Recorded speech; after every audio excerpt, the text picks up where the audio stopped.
നമസ്കാരം. പ്രധാന വാർത്തകൾ.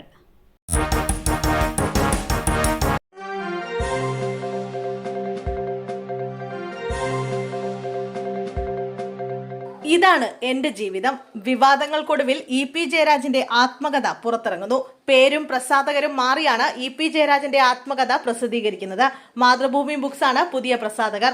കട്ടൻ ചായയും പരിപ്പുവടയും ഒരു കമ്മ്യൂണിസ്റ്റിന്റെ ജീവിതം എന്ന പേരിൽ ഇ.പിയുടെ ആത്മകഥ പുറത്തിറക്കുന്നുവെന്ന് DC ബുക്സ് നടത്തിയ പ്രഖ്യാപനം വിവാദമായിരുന്നു.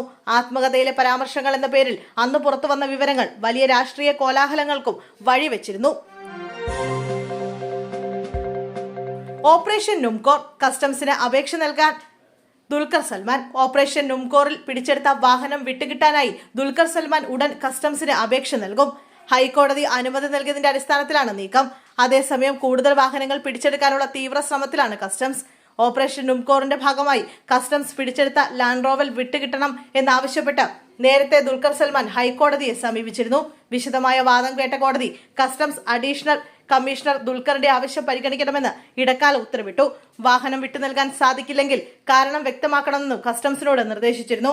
ഇതിന്റെ അടിസ്ഥാനത്തിലാണ് ലാൻഡ് റോവർ വിട്ടുകിട്ടാൻ ദുൽഖർ അപേക്ഷ നൽകാൻ ഒരുങ്ങുന്നത്.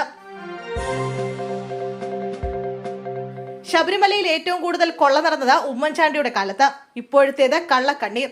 ശബരിമലയിൽ ഏറ്റവും കൂടുതൽ കൊള്ള നടന്നത് ഉമ്മൻചാണ്ടിയുടെ കാലത്തെന്ന് മന്ത്രി സജി ചെറിയാൻ. ശബരിമല വിഷയത്തിൽ ഇന്ന് UDFന് നൊമ്പരവും കണ്ണുനീരുമാണ്. ശബരിമല പ്രതിഷേധങ്ങൾ എന്തിനെന്ന് പോലും പ്രതിപക്ഷത്തിന് അറിയില്ല. ശബരിമലയിലേക്കുള്ള റോഡുകൾ നശിച്ചത് UDF കാലത്താണ്.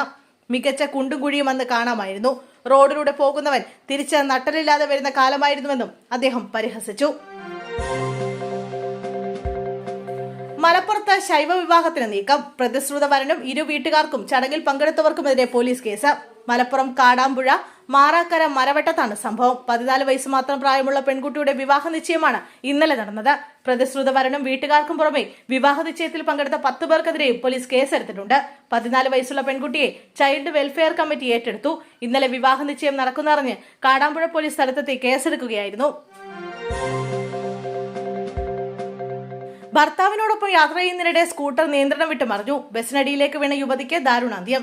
തൃശൂർ നെല്ലായി പന്തല്ലൂർ കാരണത്ത് വീട്ടിൽ ജോഷിയുടെ ഭാര്യ സിജിയാണ് മരിച്ചത്. 45 വയസ്സായിരുന്നു. ഇന്ന് രാവിലെ 7:30യോടെയായിരുന്നു അപകടം. ഭർത്താവിനോടൊപ്പം പോകുന്നതിനിടെ സ്കൂട്ടർ നിയന്ത്രണം വിട്ട് മറിയുകയായിരുന്നു. തൈക്കാട്ടുശ്ശേരിയിലെ ആയുർവേദ കമ്പനിയിലെ താൽക്കാലിക ജീവനക്കാരിയായ സിജി ജോലിക്ക് പോകുന്നതിനിടെയാണ് അപകടമുണ്ടായത്. ഷാഫി പറമ്പിലിനെതിരായ പോലീസ് നടപടി. 3 ഉദ്യോഗസ്ഥർക്കെതിരെ നടപടി ആവശ്യപ്പെട്ട് DGPക്ക് പരാതി. 2 DYSPമാർക്കും ഷാഫിയെ ലാത്തികൊണ്ടടിച്ച പോലീസ് ഉദ്യോഗസ്ഥനുമെതിരെയാണ് കോഴിക്കോട് കോൺഗ്രസ് നേതൃത്വം പരാതി നൽകിയത്. നടപടി ഉണ്ടായില്ലെങ്കിൽ റൂറൽ SPയുടെ ഔദ്യോഗിക വസതിയടക്കം ഉപരോധിച്ചുകൊണ്ട് പ്രതിഷേധം കടുപ്പിക്കുമെന്ന് നേതൃത്വം അറിയിച്ചു. സംഭവത്തിൽ പാർലമെന്റ് പ്രിവിലേജ് കമ്മിറ്റിക്ക് ഷാഫി പറമ്പിൽ ഉടൻ പരാതി നൽകും. 3 വയസ്സുകാരിയുടെ ചെവി തെരുവുനായ കടിച്ചെടുത്തു. നായ്ക്ക് പേവിഷബാധ. എറണാകുളത്ത് വടക്കൻ പറവൂർ നീണ്ടൂരിലാണ് സംഭവം. പറവൂർ സ്വദേശി മിറാഷിന്റെ മകൾ നിഹാരയ്ക്കാണ് നായയുടെ കടിയേറ്റത്.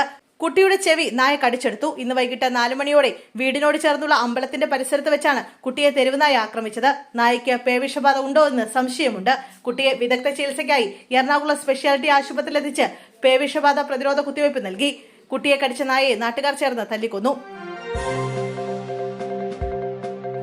ഭാര്യയുടെ നഗ്നചിത്രം വാട്സ്ആപ്പ് DPയാക്കി 28 വയസ്സുകാരൻ അറസ്റ്റിൽ. തൃക്കാക്കര സ്വദേശിയാണ് പിടിയിലായത്. സംഭവത്തിൽ 28കാരനെ പെരുമ്പാവൂർ പോലീസ് അറസ്റ്റ് ചെയ്തു. ഭാര്യയോടുള്ള വൈരാഗ്യമാണ് സംഭവത്തിന് കാരണം. ഷാഫി പറമ്പിലിന് പരിക്കേറ്റ സംഭവം. UDF പ്രവർത്തകർ പോലീസിനിടയിലേക്ക് സ്ഫോടക വസ്തു എറിഞ്ഞെന്ന് CPM. കോഴിക്കോട് പേരാമ്പ്രയിൽ ഷാഫി പറമ്പിലിന് പരിക്കേൽക്കാനിടയായ സംഭവത്തിൽ പുതിയ ആരോപണവുമായി CPM. UDF പ്രവർത്തകർ പോലീസിനിടയിലേക്ക് സ്ഫോടക വസ്തു എറിഞ്ഞെന്ന് കോഴിക്കോട് ജില്ലാ സെക്രട്ടേറിയറ്റ് അംഗം SK സജീഷ് ആരോപിച്ചു. ആദ്യം പൊട്ടിയത് കണ്ണീർ വാതകമല്ലെന്നും UDF പ്രവർത്തകർ എറിഞ്ഞ സ്ഫോടക വസ്തുവാണെന്നും സജീഷ് പറഞ്ഞു. പോലീസിനിടയിൽ വീണ സ്ഫോടക വസ്തു പൊട്ടിത്തെറിച്ചാണ് പലർക്കും പരിക്കേറ്റത്. LDF പ്രവർത്തകരെ ആക്രമിച്ച് ജീവനെടുക്കുകയായിരുന്നു പദ്ധതി. LDF പ്രവർത്തകരല്ലാത്തതിനാൽ ആ പദ്ധതി നടന്നില്ലെന്നും സജീഷ് പറഞ്ഞു. ശബരിമല സ്വർണ്ണമോഷണം. SIT സംഘം സന്നിധാനത്ത്. വിവാദവുമായി ബന്ധപ്പെട്ട ദേവസ്വം വിജിലൻസ് പിടിച്ചെടുത്ത രേഖകൾ SITക്ക് കൈമാറി. സിയുടെ നേതൃത്വത്തിലുള്ള സംഘമാണ് ഉച്ചയോടുകൂടി സന്നിധാനത്തെത്തിയത്. സംഘം കൂടുതൽ തെളിവെടുപ്പ് സന്നിധാനത്ത് നടത്തുകയാണ്. വരും ദിവസങ്ങളിൽ കൂടുതൽ തെളിവെടുപ്പ് നടത്തുമെന്നാണ് വിവരം.